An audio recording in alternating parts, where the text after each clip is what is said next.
Okay, let's get right into this. This is important. This is not great news, but it is news. You know, things are getting worse. The SSA is running out of a lot of things. Employees, that's one of them, right? They're not doing great on hiring a bunch of people, retaining them, and then getting them to go ahead and stay around for a while and training more employees. They're having a tough time right now. They also have some trust fund issues, retirement trust fund, disability trust fund, Medicare trust fund, the common trust funds. They also have some issues in general with what their future looks like and how they're going to somehow keep us happy based off of the promises they originally made and where the whole thing is really going. Here's an article.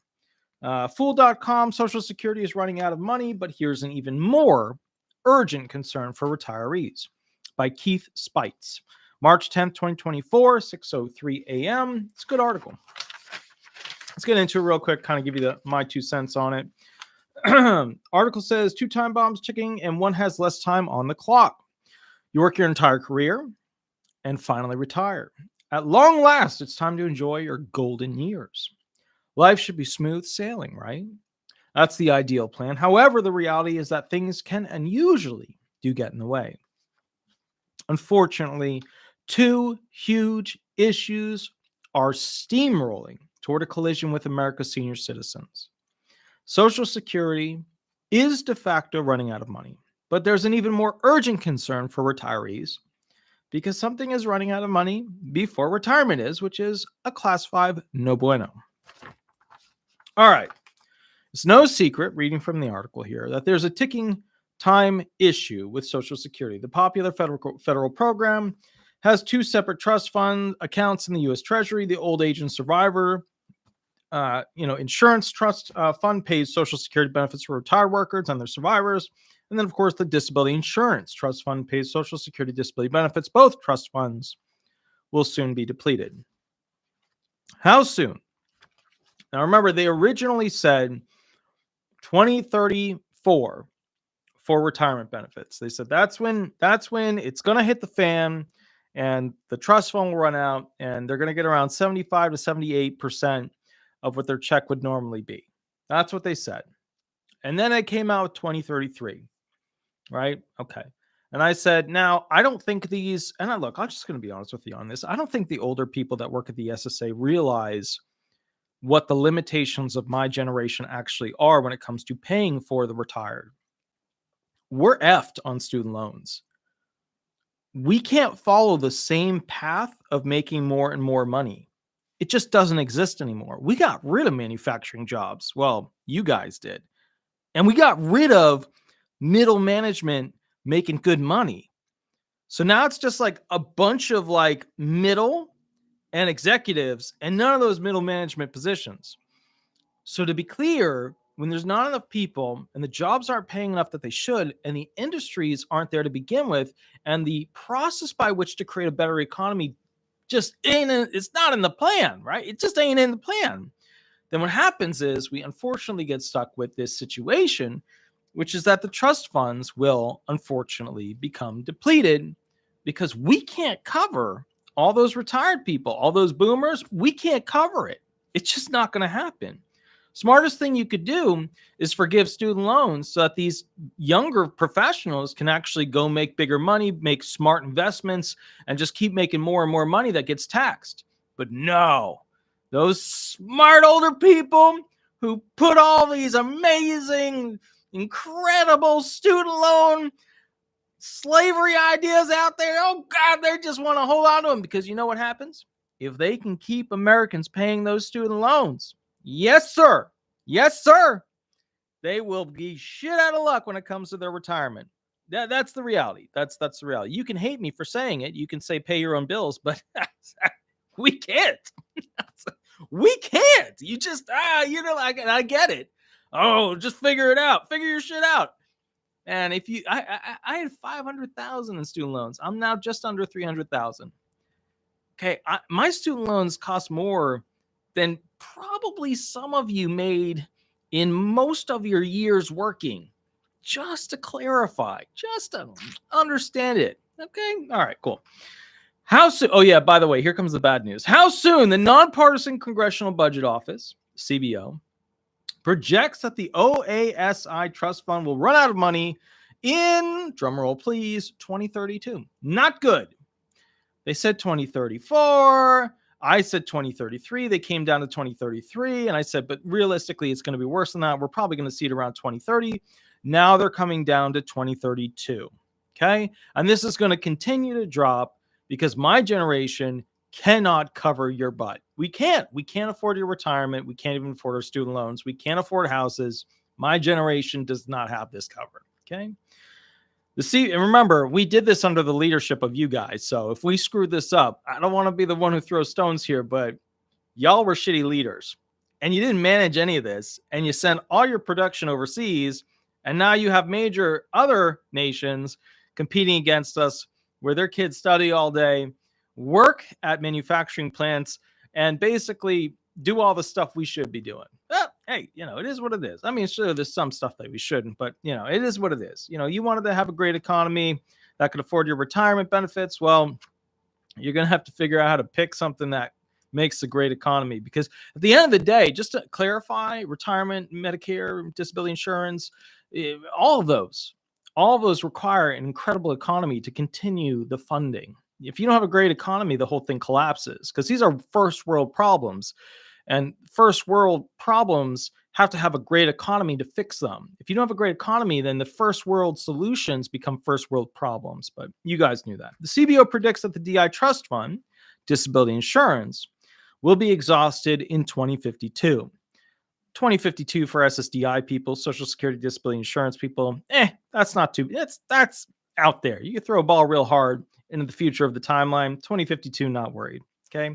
2032, we're looking at like 8-ish years from now. We're looking like 2 presidential candidates, the next president and the president thereafter, and then boop, it fails. And it'll probably fail in the next president, not the one we're about to have in 2025, but the next president after that.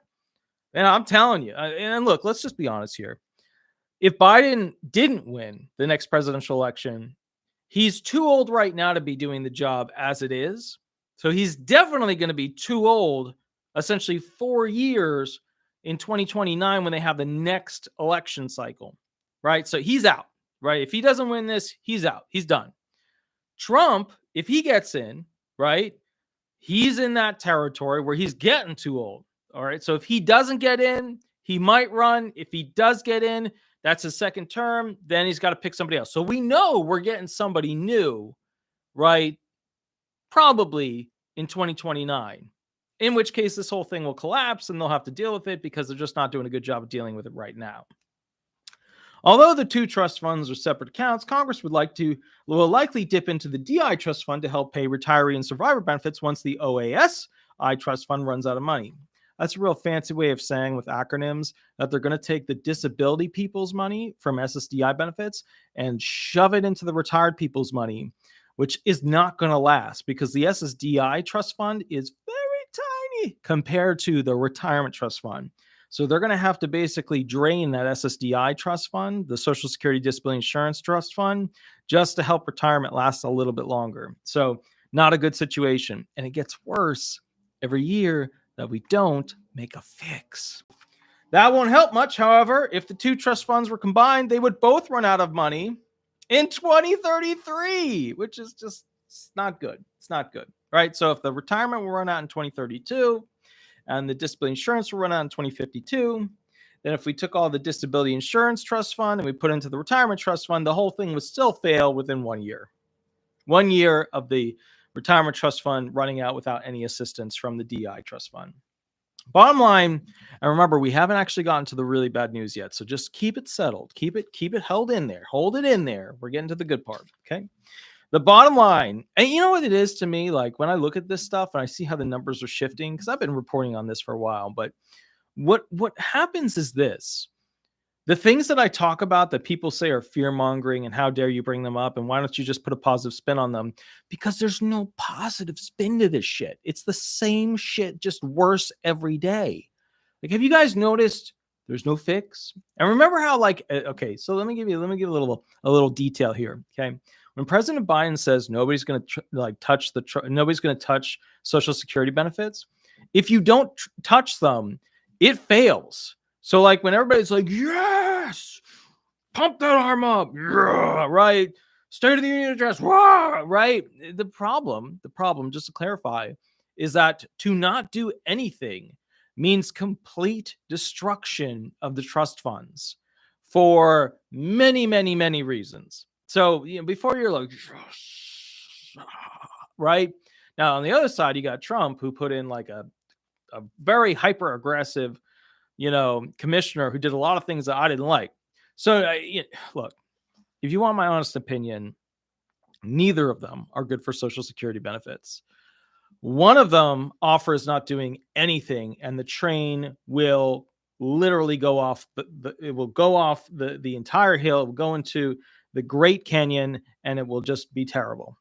And then the other one promises more aggressive rules that make it hard for people to become disabled, restricting of people's rights when it comes to Social Security Administration benefits, but he will get the economy going in the right direction. So you get to pick.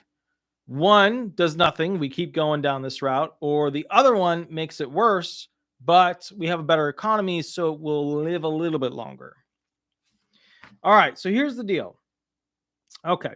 Bottom line is that the Social Security benefits must be slashed across the board, right? 2032, by 25% in 2034, no matter what, unless changes are made. Importantly, Social Security won't bankrupt when the trust funds are depleted. Ongoing payroll taxes will continue to fund roughly 75% of benefits. But that's not completely accurate. I mean, it's true based off of the numbers they have, but that is the logic of my generation continuing to do what your prior generations were able to do. But just to be clear, my generation can't pull that off.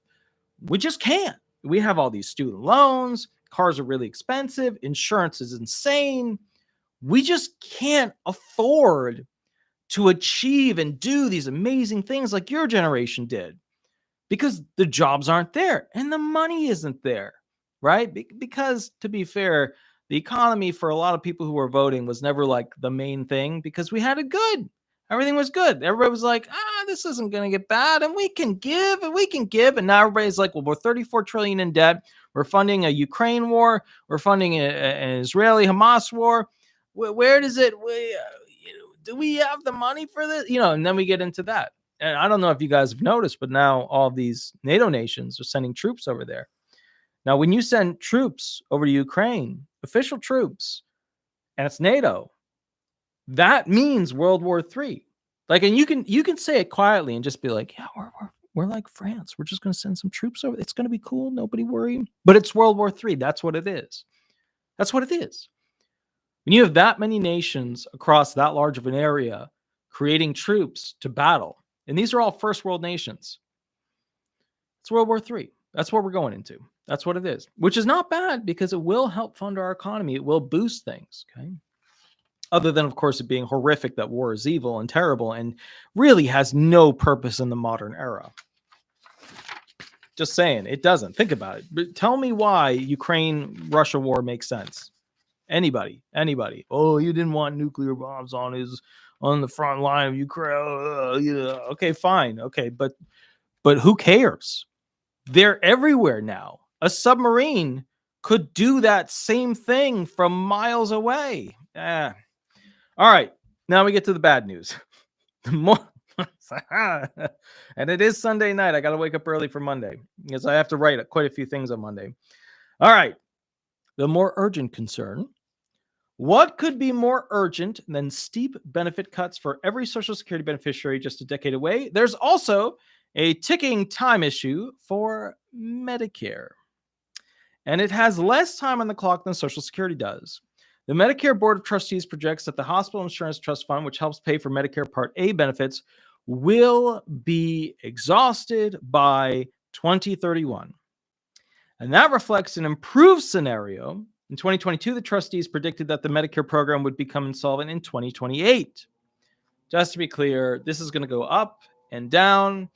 Here we go. Don't expect the year to be pushed back so much again, though. The shift from 2028 to 2031 was due in large part to an overall healthcare spending on seniors declining during the COVID-19 pandemic and taking longer than anticipated to rebound. So don't expect this number to really get better. Now, here's the thing. Medicare is a little bit different than retirement. Okay. Retirement, we pay for, our entire life, right? And then we get a benefit. Whereas Medicare, very different. We pay for our entire work life and they get to charge us a monthly effing fee once we retire or take Medicare. The hell, man? Who the hell set this shit up? Like, sometimes I sit back and I think to myself, were the boomers, like, was it a focus problem or was it just like they didn't understand like the structure of it? Like, why did this get, because, it wasn't like I guess it was new. That's what it was new. All right. So bottom line is this, the Medicare. Now, what we don't have are all the numbers that, I think really everybody wants to know. When Medicare, the trust fund runs out, how much extra per month are they going to charge? Because, it could take something that could be $150 a month, $200 a month, and raise it up to $400, $600, $800 a month. And I think that's the real numbers that at the end of the day, they need to spend a good amount of time reflecting on as to what this change is going to be. Because remember, these trust funds, they're the gravy. They pay for the extra. They make it 100%. They make sure everything's good. But there's just not enough millennials, Gen Zers, there's just not enough of those individuals making enough money to actually make this work. Okay. Don't expect the year to be pushed back. All right. So while the threat to Medicare is more urgent than the one for Social Security, it's not quite as severe. When the Hospital Insurance Trust Fund runs out of money, Medicare Part A benefits would be cut by 11% in 2047. However, the benefit cuts would rise to 19%. Now, I don't know what it would cost because here's the thing. We don't know how much it's going to cost per month when we get all the way to like 2030, 2040, whatever, because sometimes they'll come out with a new medicine and that medicine will be god awful expensive, right? It'll be like this new, amazing, brilliant thing that fixes this thing that, humans don't do well with. When they come out with that new incredible medicine, the problem is like, it's expensive. Now, Biden's part of the State of the Union address said, look, we are going to be making it cheaper for medication. But that works for medications that we've had for a while that we're using a lot. It doesn't work for medications that are brand new, lots of research, lots of money to make it happen. Just to clarify, if you guys ever want to know like how much money they get for these things, just go ahead and look at these research labs that are spread all over the planet Earth that the Congress and America will go ahead and fund. I mean, these labs are massive and they keep growing bigger and bigger because, to be fair, they're paying for a lot of these drugs to be created. And now that they have complete capacity with a fully mapped out genetic code, and CRISPR, which can grab, drag, and drop genetic code information and test whether or not something will take as a medication or a genetic sequence. I mean, they can pretty much, they can scrabble together new codes and medications for people. So if you're having some problem now, there's a good chance they will find a cure for it within the next 10 to 15 years. It's just going to be really expensive. So that's why we just don't know what the numbers are going to be realistically. I mean, these are off of like current projections, but we just don't know. Because if they came out with like an all-in cure for cancer, right? It cures every cancer, that medication and Medicaid, all of a sudden, if they're charging everybody $200 a month and that comes out, well, then everybody's paying $400 a month because that will be the future. That'll be the thing that everybody wants to buy into. All right, so here's the thing. Medicare Part B, which covers outpatient services, and Medicare Part D, which covers prescription drugs, aren't in dire straits as Part A. These two programs have a separate trust fund, the Supplemental Medicare Medical Insurance Trust Fund. That's primarily funded from premiums paid by enrollees and general revenue from federal income taxes and other sources. And that's true. There's all these little trust funds in the Medicare land that they put money towards, right? So that's good. Your Part A versus your Part D versus whatever part you have that you bought into. Although remember, some of these parts are like private parts, right? Where you buy into this separate thing and it's like this quasi-governmental interaction with the private industry. Remember, those are separate. But bottom line is there are different trust funds for different things. But remember, when it comes to cost of treatment, sometimes they have to integrate costs of medical, it could be a device, it could be a procedure, it could be a procedure that requires a drug, whatever. So it's not as clear cut as this is always this and this is always that. Just keep that in mind. Cass Richards, thank you for the $4.99 donation. That's absolutely awesome. Thank you for the that's awesome with the little NES controller. That was actually the Super NES controller. Very, very cool. Excellent. Now, this is the part where they say what can be done. There are three basic solutions to the problems facing Social Security and Medicare: increase revenue, reduce spending, or a mixture of both. Okay, so here's the deal. Increase revenue is where they tax working people more. We, the working people, can't afford shit as it is. So that ain't going to work. Reduce spending. The problem is there's so many boomers going onto these programs that it's costing a significant amount to actually run them, for them to get their medical treatment, for them to get their medication, whatever. So that's not really going to work either. So out of the two options available, neither are realistic. So then we'll end up in this spot where like, well, we'll just tax the rich, right? Because that's usually what's thrown to the people. Like if we have a bone and the dogs are surrounding us, we throw that one out there. Tax the rich.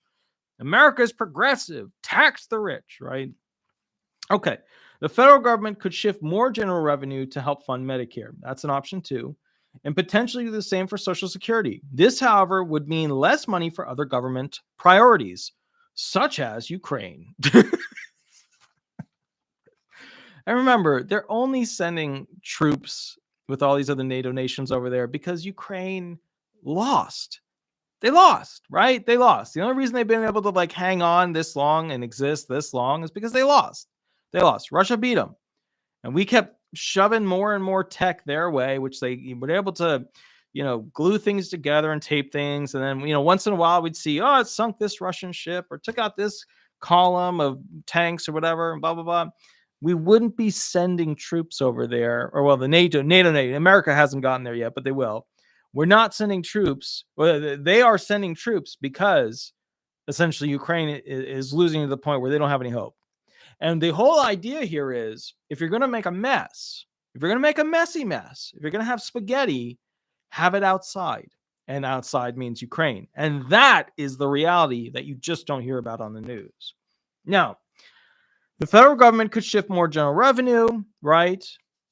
And, you keep in mind, you never hear the federal government whining about how, supplemental security income is running out. Supplemental security income comes from general taxes, right? Same thing that goes to the disabled that are poor or haven't paid in much over their life that are still poor, or refugees or asylum seekers or other types of immigrants, right? They get their 7-year plus 2-year opt-in. And the old age option, which is basically 65 plus if they have no retirement as an option. So when people are like, God, wouldn't it be great if we had this like national pay for people thing where we give them like $1,000 a month? That already exists. It's existed for a long time. It's called supplemental security income. People over 65 with no retirement get SSI.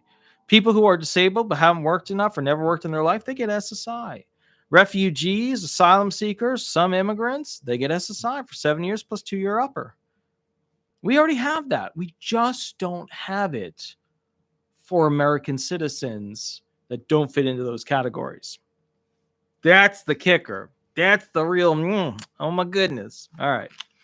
Reducing spending could be accomplished in several ways. Social Security benefits could be reduced, which I know you guys aren't going to be too excited about. Medicare reimbursements to healthcare providers could be lowered, which I'm sure the medical industry is going to be really excited about because doctors, you know what the funny thing is? Like at the end of the day, more and more people are deciding not to go the medical doctor route because they can't make really good money. There was a time when they made great money. There was a time when attorneys made great money, but now not so much, right? You're not seeing these doctors are in these like beat up cars on their way to the emergency room to do their 12-hour shift. Who the hell wants to do that shit? let's just be realistic here. Unless you've got like some weird thing in you where you're like, I have to prove myself in 12 hours a day in an emergency room to cut people open and fix something. Cool. But there's not a lot of people who are into that, right? Those people have something to prove. I mean, think about it. Think about how like the lineage of a man exists, right?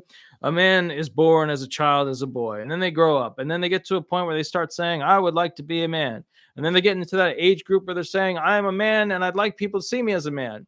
And then they get into that age group where they're like, I want to prove that I am a great man. And that is exactly when the military signs them up. That's exactly when they get them. All right. The eligibility ages for Social Security and Medicare could be raised.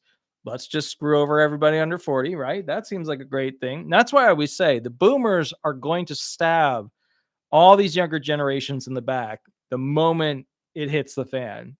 They're sitting there ready with their knife in an et tu brute stance, ready to, take out all these under 40 people. Any of these actions would cause financial pain for some Americans. Yeah, me.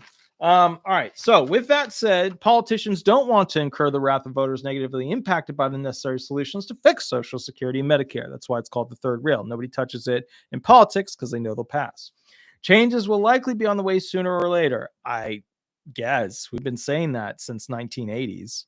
We literally have been saying that since the 1980s. We don't have a fix on this because we had one with Bill Clinton and then the scandal happened. And then literally all of that got wiped off the table. So who ruined essentially the fix for Social Security benefits? Some would say a little bit of Clinton, a little bit of Bill Clinton, right? And a little bit of Lewinsky. That truly, if you want the reality, like the Jerry Springer reality of it, that's what happened. If you go back in time and research it, they had all these amazing plans to invest all this money into the Social Security trust funds from future investments that the federal government was going to make. It was incredible. And then it all got wiped off the table because they impeached Bill Clinton, for doing stuff that he shouldn't have been doing, whether or not it can be proven in the Oval Office. All right. Changes will likely be on the way sooner or later, though, because the alternative to not addressing the issue is worse than the solutions that might be required. So my point to this is just to solidify everything here. What they'll do is they will use the white knight policy. That is where somebody in shiny titanium armor riding a unicorn comes into Congress and says, this is the fix, because if not, we will lose all of this and people will suffer and it'll be horrible. And that titanium armor unicorn with Pegasus wings will go ahead and be shined as a light, as a beacon to the fix to this. But the reality is it's BS. It's Hollywood created fluff and just chuff. It's not good. It's terrible. And so what that means at the end of the day is they'll find a fix right before it all collapses, and we'll just have to suck it up and eat it, even though we were promised a bunch of stuff, and the promises mean nothing. Supreme Court, 1937, ruled that it's all just taxes. They owe us nothing at the end of the day. They don't owe us any retirement benefits. They don't owe us any disability benefits. They can literally fall back on saying, so sorry, sucks for you. We got to change the program. That's it. That's it. Kevin, thank you. Thank you for the $2 donation. Is panhandling considered work or a job? Made $64. So here's the thing. It's not taxed. So it is work, but it's just not taxable work. So if you expect the IRS to come and grab some of that, then, if you pay taxes on it, then I guess it would be work. I mean, that's the funny thing. If you actually look at the dictionary of occupational titles that they have, that the SSA uses, like all the jobs in their big job book, they have like all these weird jobs in there that you just would not expect that somebody would like put into a government official book. But with that said, I hope you enjoyed this video. Please remember to like. Please remember to subscribe. Hit the like button. Don't be stingy with it. Also, go to Google and type in Disability Resolution Florida, Disability Resolution Law Firm, and just throw some stars at it. Just speckle the Google profile with stars if you'd be so kind. I will catch you a little bit later. You have an absolutely, absolutely wonderful day, and we will go from there. And Liberty 1776, I do see that, absolutely. And that was part of the, I think it was the Ginsburg Commission, or what, I forget what it was, the specific one. But yes, they did cut the Social Security benefits then. They did raise things and made them worse.